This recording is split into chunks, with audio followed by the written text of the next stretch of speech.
यह है आरजे कार्तिक की 1 मिनट स्टोरी। भगवान विष्णु जी से नारद जी ने कहा कि धरती लोक में जो आपकी तपस्या करता है, आराधना करता है, वो तो दुख में रहता है, और जो आपका नाम नहीं लेता वो सुख में रहता है।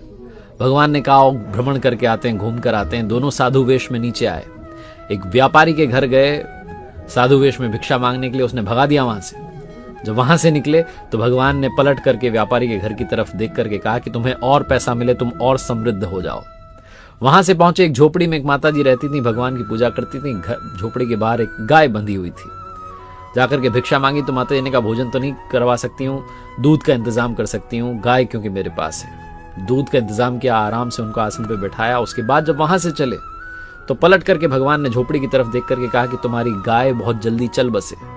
नारद जी से रहा नहीं गया, आप ये उल्टी बातें क्यों कर रहे हो? जो गाली दे रहा है उसको कह रहे हो और फलो फूलो, और माता जी जो आदर सत्कार कर रही है उनको कह रहे हो कि तुम्हारी गाय चली जाए।